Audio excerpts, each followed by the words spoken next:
Okay, we are on. We're ready to roll. So Amy Towers here, and I'm talking with good friend Hayden Green. I might just hand over to you, Hayden. Great guy. Yeah, great guy, to do your own intro, because I probably won't do you any justice. So do you want to just give us a bit of an idea of who you are and what you do? This is the bit I get to talk about me. Yes. Right. All right. So in brief, me, I'm a musculoskeletal expert and a mindset coach. So my background has always been in the physical side of things, being a physical therapist, but also with that sort of experience, I've had 25 years of talking with people and hearing a lot of their problems. So from that, I went deep into the rabbit hole of mind-body connection, because there was so much interplay with people with musculoskeletal issues and their mindset, and vice versa. So generally look into a lot of the way we hold ourselves, posture, our energetic way of being, and how it can translate from a physical realm into the mindset realm, and vice versa. Awesome. Good summary. Nutshell. So the reason that I wanted to talk to you today, obviously we've known each other for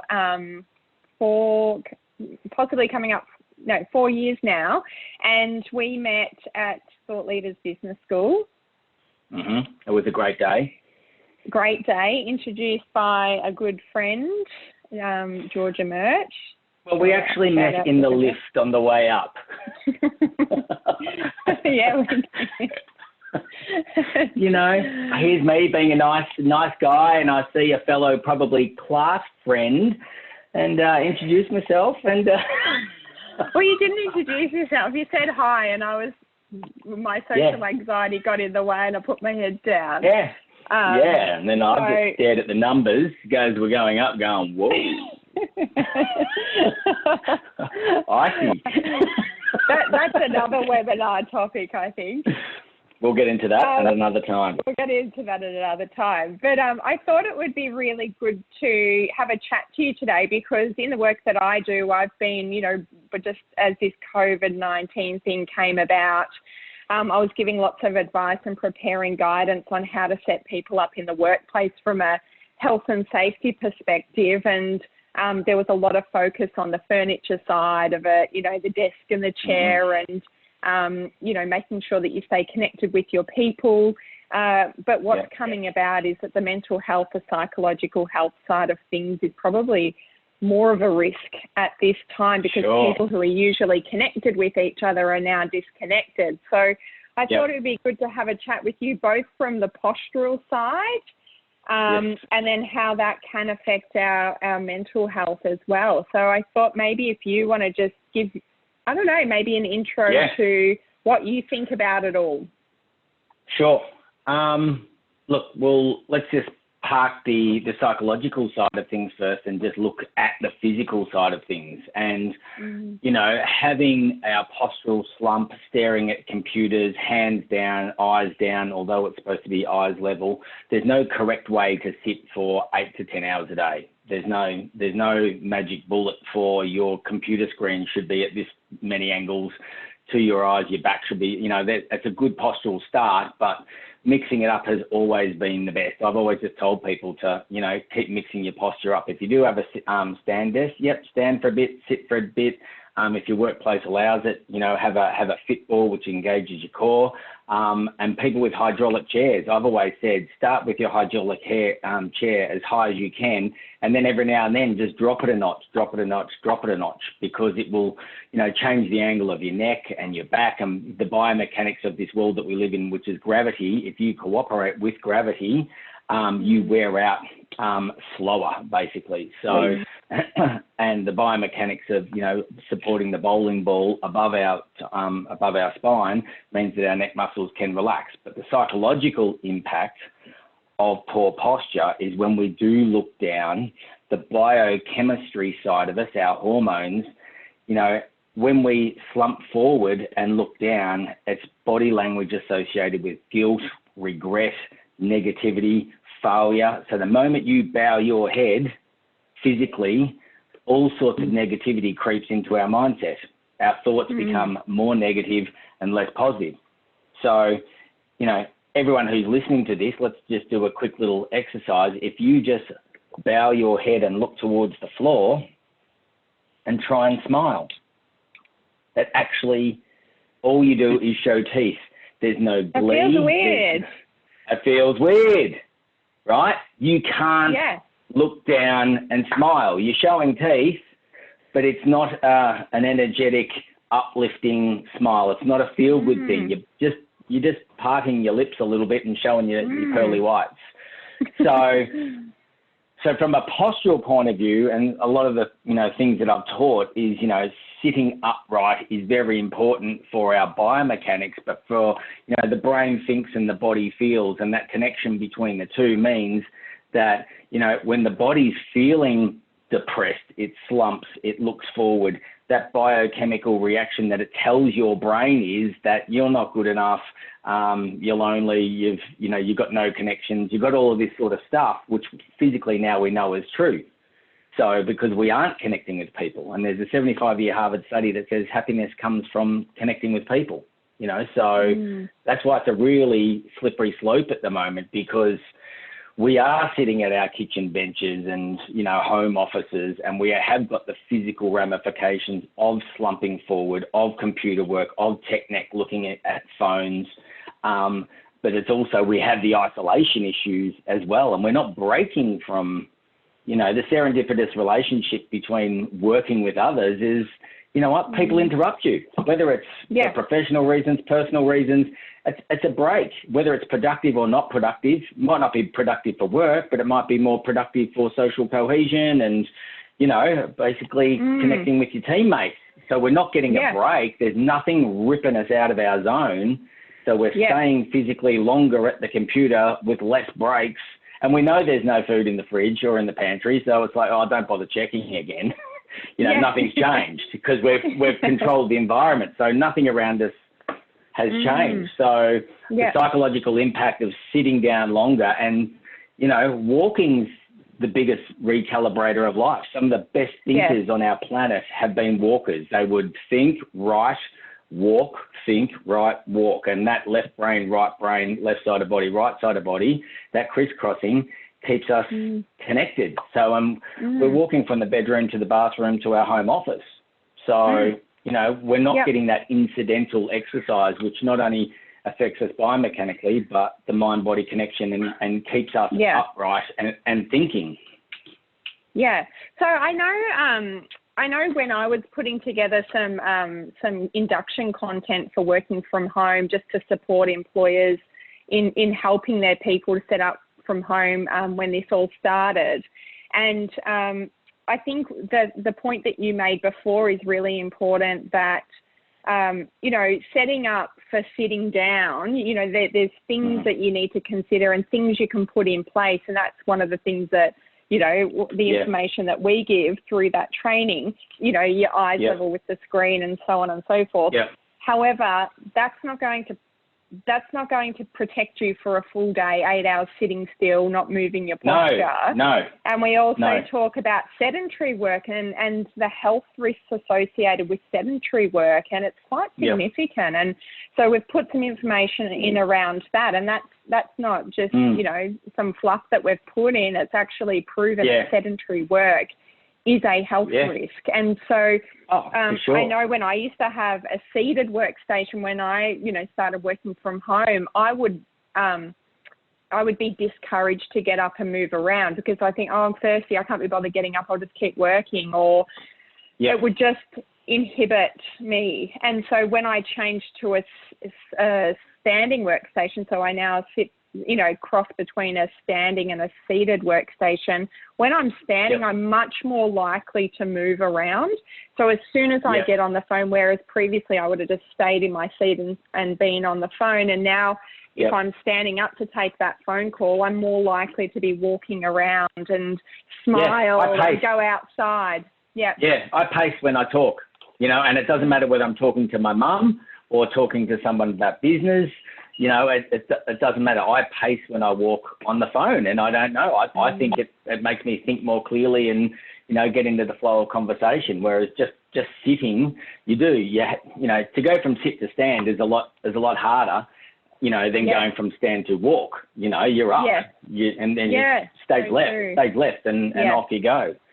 So it is that sort of getting that inertia to get up. But if you're already up, you're more likely to shift your weight from left to right, or to go for a wander, and everything's hands-free, Bluetooth, and, I talk with my hands as well. So it's like it's moving arms, it's moving legs, and, it's got to make, your brain work a little better, I think, when everything's moving.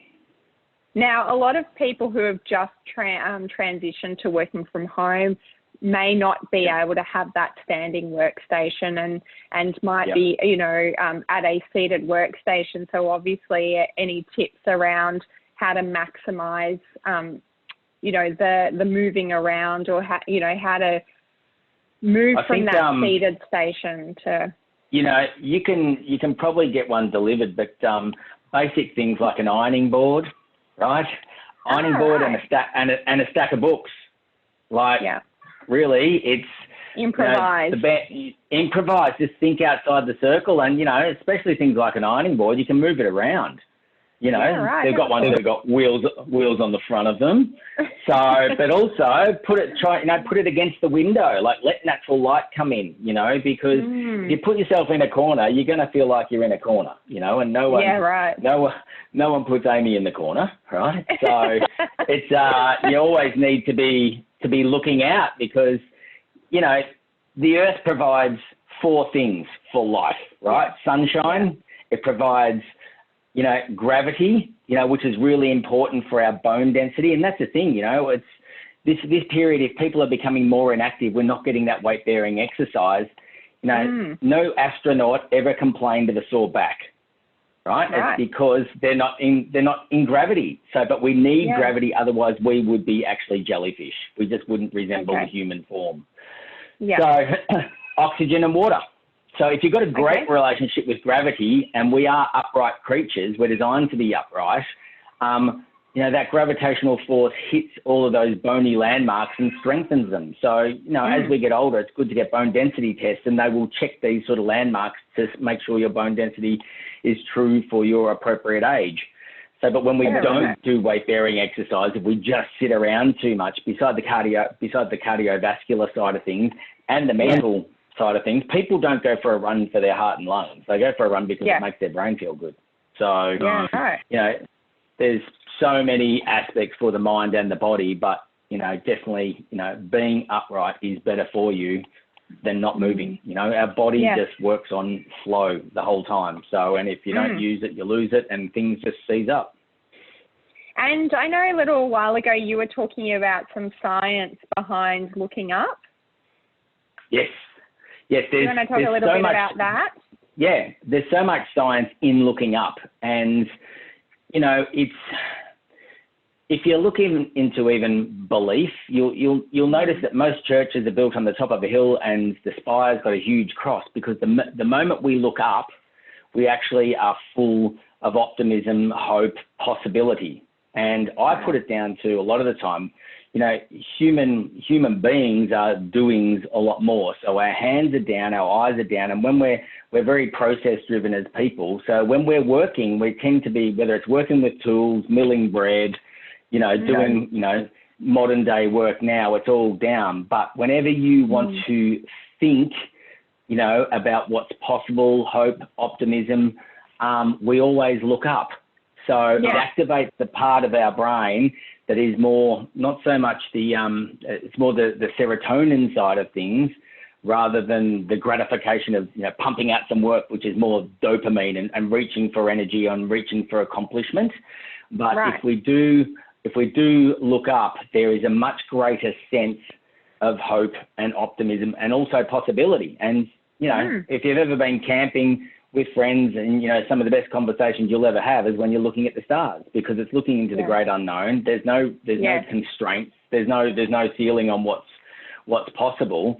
But all of the, some of the workshops that I do about looking up, and we get people to grade how they feel on a certain different range of topics, their points for when looking up are so much higher than when they're looking horizontal or down.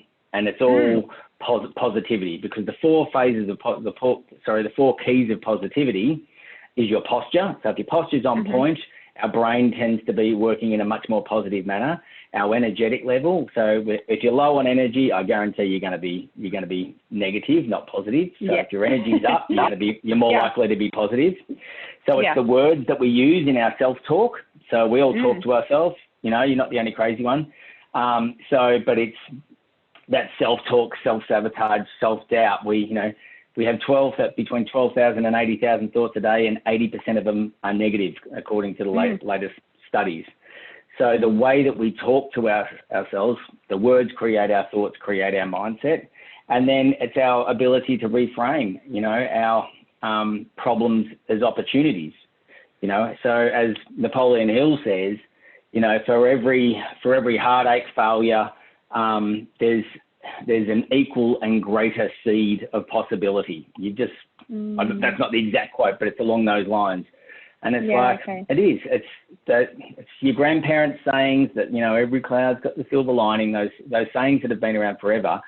And this whole period that we're all going through, we're never going to forget, but there's going to be so many pluses that come out of this. So people are going to reprioritize many things in their life. And so, do you want to talk a bit about so you were talking about the activity that you do, because I remember you did it to me. Is it worth you sharing that now, like what people can do just to give themselves a bit of a rating? Yeah, because I think it is important, especially if people are sitting down a lot more and bound at home. They think their thoughts are their actual thoughts, and they don't think they have too much control over the way they feel. You can try talking yourself out of it, but if it keeps coming back. But if, like we did before, if you slump forward and look at the ground, roll your shoulders in, let your head hang dog, we call it. So, and if you maybe ask yourself a question, I feel, and you might come up with a couple of words on how you actually feel, or life is. They're the two questions that I usually ask. So I feel, and you might be, I feel tired, I feel beaten, I feel, it might be, I feel fine. So, and life is, at the moment, life might be difficult for some. Life might be lonely. Life might be sort of uncertain. So, but then if you just open your chest, and I always say, think like Iron Man, that superhero that's got that sort of, that light on his chest, just make sure that's pointing above horizontal. Open up your chest and take a deep breath, and then look up slightly and ask yourself the same questions. I feel, and you'll go, I've found that it's usually 2 rungs higher than the first exercise, and life is. It's usually those 2 rungs higher on the ladder that people just immediately feel great. And it's just that mind-body connection aspect. The kids trying to break into my room here. It's that mind-body aspect that it's between the young children and the 17-year-old dog, So, but it's we find that using our physicality, if we pull the levers on our physicality, it can totally adjust our mentality. So, and that's why moving, looking up, if things are looking down, look up, just beat it that way. So if our kids are interrupting us while we're down at our computers, it might not be such a bad thing. Well, that's the interruption that forcing us to have that break that you need. Yeah. Even though it might feel stressful at the time. Yeah. The flip side is if you read that book by Cal Newport called Deep Work, the most effective way of working is totally uninterrupted. So if you can find chunks that'll go, right, I'm just going to go deep here for 50 solid minutes, and then I'll go and, untie the kids from the closet or ungaffer tape their mouths or do whatever we need to do to just get, but just to actually do the work in the most efficient time possible. So it might mean getting up early or staying up late or finding that time to do better work in a more efficient manner than just drib and drab and, squeezing it in between. And at the end of the day, you go, I've sort of got nothing done. So it's, I mean, ultimately you've got to find what works for you. And I agree, because I've worked, I mean, from about 10 years of working from home, it's taken me that long to work that out. And for people who are just transitioning now to working from home, they might start, you know, getting frustrated with themselves. But I found that my most productive time is like 5 a.m. to maybe 8 a.m. in the morning. And then I might be able to do a good chunk mid-morning, and then another good chunk, even though I'm exhausted at 8 o'clock at night, once all the kids have gone to bed. Yeah. If I start working, I can punch out a good few hours. So I've worked out that they're my most productive times. And you could even just keep a journal of when you're most productive and look back on your last few weeks and go, this was my most productive time. Is it even me? I mean, obviously people will be bound by their workplace requirements, but if you've got that flexibility, it might be worth going, is it even worth, I know it's probably not worth me working between, say, 12 p.m. and 3 p.m. because I'm just suffer a bit of presenteeism. I'm just not. I think, what's the point? I could have just dedicated my time somewhere else, and you could have been baking cookies or down, you know, or doing something else. That you could know, be if dangerous. you're not, but if you know you're not good between here and there. And the other thing is though too, you know, and I used to see how many clients a day, and you know, the amount of travel that people had to get to work that they're not now doing. And you go, well, if you can punch out a serious amount of work in travel time,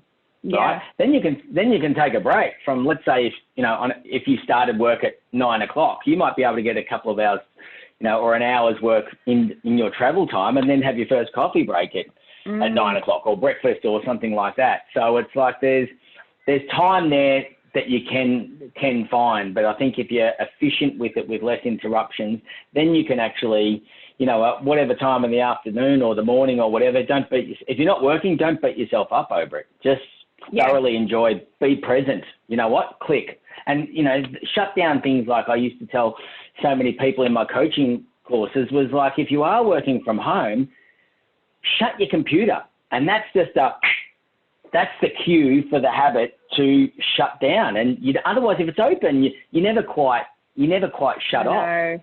So then someone's talking to you, and you still got your head halfway in that email that you didn't quite finish, and you're not present to that conversation. So you're either on or you're off with work. I think you can't dabble. I don't think, especially now, you can't dabble. So I always use earplugs as well, not so much headphones with music, but just silence. And it's because you can hear yourself breathe. You can't not hear yourself breathe, which makes us really relaxed. When we hear ourselves breathe, our whole sort of heart rate drops, and all of our sort of happy chemicals kick in, and we can actually just be non-distracted and do our work.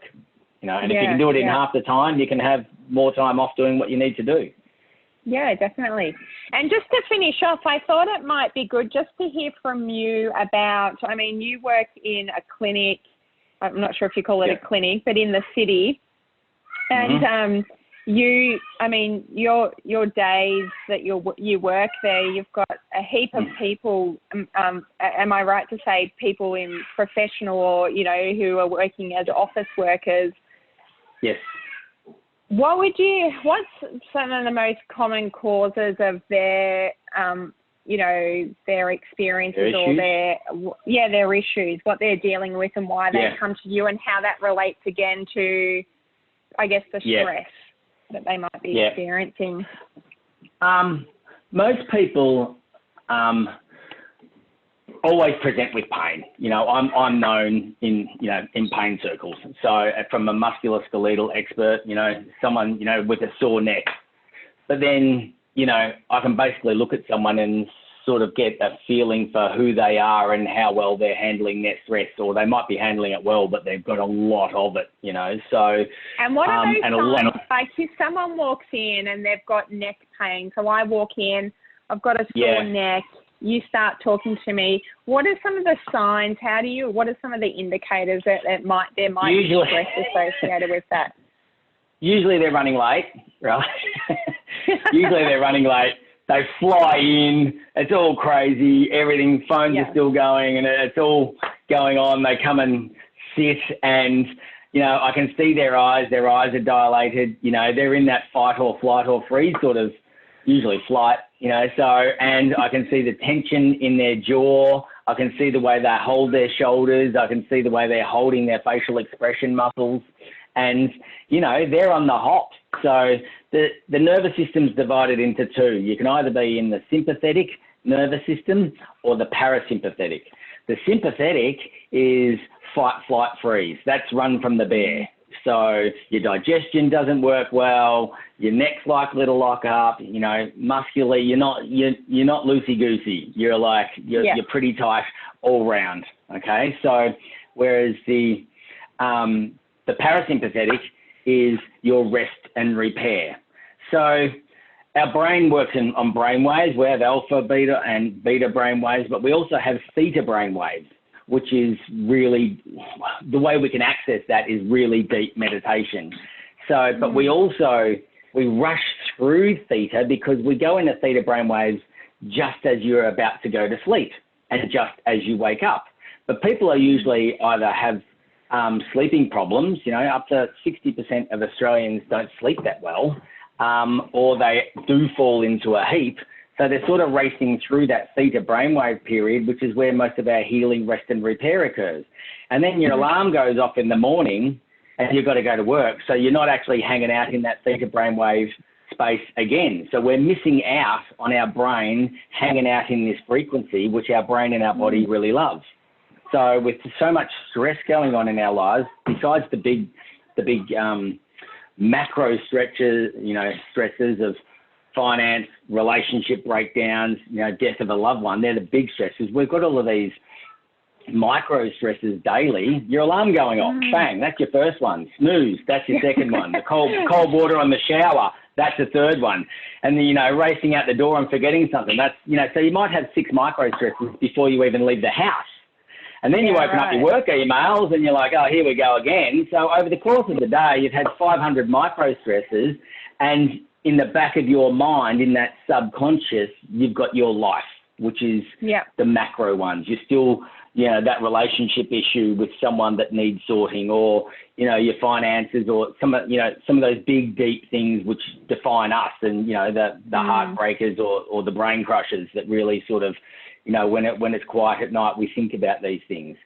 So we're not getting into enough of the rest and repair. And that's why this can be a really golden time to actually take the time to don't set the alarm. Every now and then you go, well, I'm going to work around my alarm because I'm enjoying waking up when I wake up, because I'm getting more of that theta time, which is rest and repair. Yeah. So it's a golden time to adjust these habits, because when was the last time, besides holidays, that you could just sleep without an alarm? Yeah. So unless you are committed at work at the moment and you have to be in, who's setting 8 o'clock meetings in this climate? But a lot of people still are, because they are. Well, the wheels are still turning for the economy, which is fantastic, because so many people are in totally different spaces that they can sort of work and stretch, and there's family commitments and kids, and there's all of this sort of stuff. So it's a time to get out of that adrenal phase, which we've been on that hamster wheel. We've all been on it. And the car's been moving so fast that none of us have been able to jump off, And now's a golden time that I think the whole planet's gone, that freight train we were on was no good. Everyone was strung out, stressed out, and our bodies were breaking and our minds were bending. And now this is just a little bit of time and space to just go, what is important, what's not important, and how can I help my brain, how can I help my body? And now's the time to do it. And we're looking at, the problems of, I've got to work from home, it's not this, that, and the other. You go, the variation of, breaking the mold is good. If you're stuck in the mold, you're going to be stuck in that mold for a long time. So we're actually breaking a mold that's actually been breaking us slowly. So the uncomfortability that we have, and this feels wrong, is all those feelings of change. So if you're not feeling totally comfortable, you are right on track. You are exactly where you're supposed to be, because change is here, whether you like it or not, and no one likes change. No one likes it. You know, we might say, oh, yeah, I like this and I like that. Sure, you might be spontaneous, but our bodies don't like change, you know, and our brains definitely don't like change because we love habits. But now, and habits become traits. So many people are really struggling because they're so ingrained into their habits that it's a trait of their personality now. So all of a sudden it's a whole new world, which is great. So, but it's going to be uncomfortable. It's going to hurt your body and it's going to hurt your head. But, you know, write down the positives of it. Or if your back is sore, you know, it could be strengthening. It could be activating. It could be waking up because it's been in a sedentary position for so long. When you sit down, it's like a knuckle. When you bend a knuckle, the knuckle goes white. And that's because you're pushing all the blood out of it. So every time you sit down bolt upright, your lower back is just being compressed and it pushes everything out of it. So then when you go to stand up again, it's like, whoa, here we go. So but it's mix it up. You know, if you have a pelvic tilt issue, which a lot of people have, the standing desks, you know, it's not the silver bullet, you know, so you do need to mix it up. You know, there are the set guidelines. Yes, your screen should be there and your seat should be there. That's the set guidelines. But I always say just get some variance on that and just sort of keep it moving. They're the rough guidelines to live by because people do need an answer, a starting point, you know, a point of reference. So, but from that, mix it up. Okay, awesome. And what about the mind stuff? What are some tips that people can, I mean, you've obviously given us lots of insight, but how do we keep the mind fresh throughout the day? Just, you know, taking those breaks to look up, and if you get that opportunity to take a walk and get some fresh air, I'm assuming they're the key ones? They're all the key. Look, I always say, notice all the small things in life, you know, and especially living things. So that's why looking at nature is always good. So if you don't have, get yourself a pot plant and stick it right beside your desk or your ironing board, right? Because, you know, nature does things to us that we're only starting to really take notice of now. And it's those small, intricate things. You know, I'm lucky I live on acreage and I've got the veggie patch and the glass house and things like that. And I love watching how much a seedling grows every day. You go, wow, that's pretty impressive. But it's small things that bring you a fair whack of joy in a world that is now. And we are getting back to the sort of basics. But if there's something on your mind, write it down and then write what a decision you could make on that. So if something's really bugging you, go, what decision do I need to make about this? And it might be, all right, I've decided that I will raise this with the person concerned. I will have a conversation with that person, okay? And with the outcome to be unemotional and good. You know, if something's, you know, about your finances, your mortgage at the moment, the decision is tomorrow at 10 o'clock, I will call the bank, you know, or anything with your work. It's, you know, to decide is to kill off choice. So you're left with one thing to do. So just go, once you make that decision and you put a time and a place and a person to it. So then that's your accountability sort of thing. And then you just go, right. And that just clears your decks. You know, it absolutely clears your decks. So if it's bugging you, make a decision then and there with a piece of paper and just go, right, tomorrow I will start that email for that person regarding that. Done. It's put to bed. So then tomorrow you're just acting on the decision and you might be in a different mindset. All of a sudden you might be quaking on it or you probably slept on it and you go, yes, it's the right thing to do. So but you're not sitting there in bed thinking about it because you've written it down, you know it's there for you to get to. Yep. Just, you know, and you know, it's one of those things too, you know, goal setting's really, really good. But, you know, I prefer sort of aspirations than goals, you know, because if you slightly miss your goal, it could be seen as a failure. But, you know, it might be, you might leave you in a better space regardless. Like Elon Musk decided to do an online bank and he ended up with PayPal and he was pretty disappointed. He wanted an online financial institution, sold it for $300 million, but he still felt like a failure because it wasn't his, and he is a goal setter, right? But if he had a broader aspiration of I want an online financial institution, he would have gone, goal achieved. Aspiration achieved.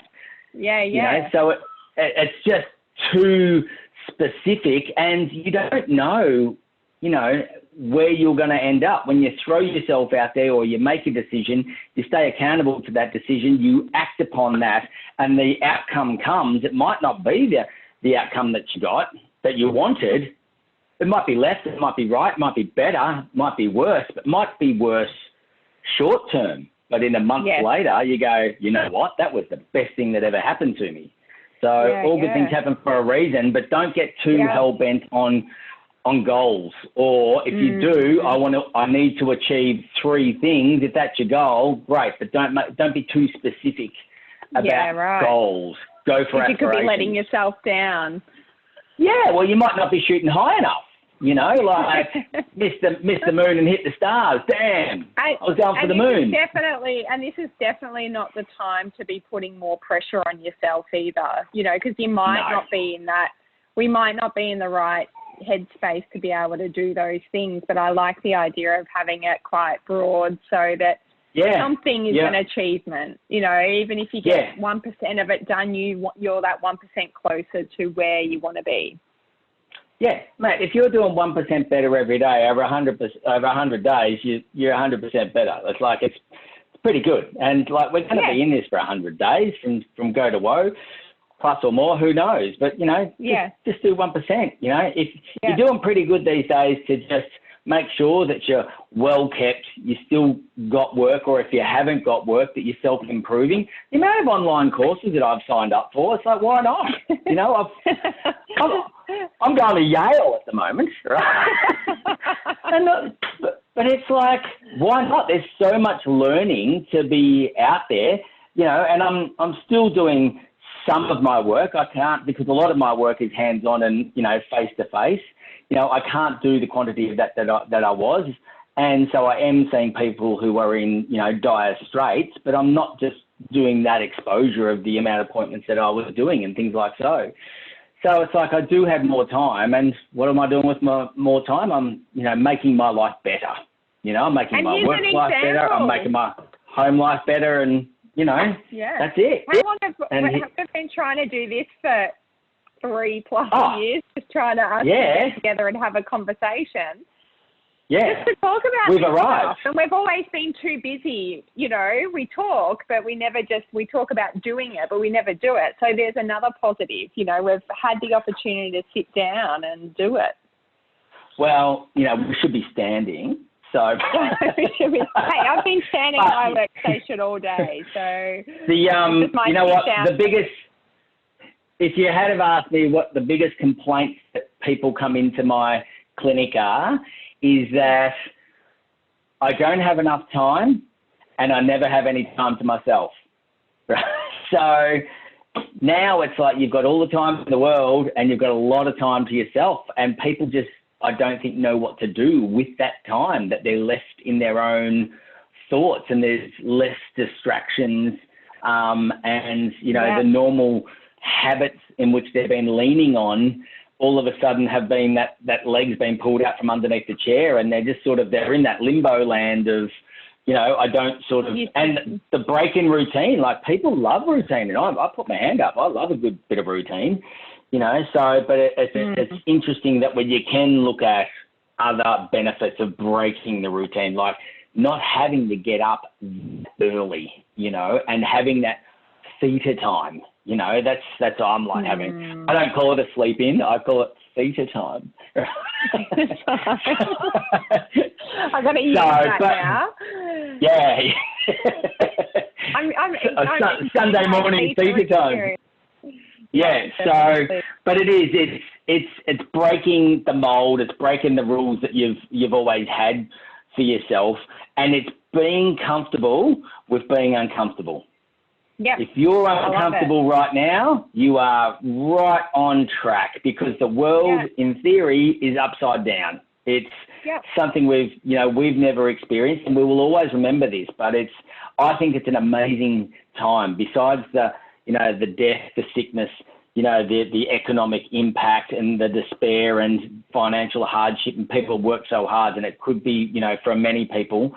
But the flip side is, families are spending time together. We're actually talking more. We've got time. We're we're forced to be together more, and it's a wonderful time. So, but it's address the uncomfortable feeling, but know it's supposed to be there, because if it wasn't uncomfortable, there'd be something wrong.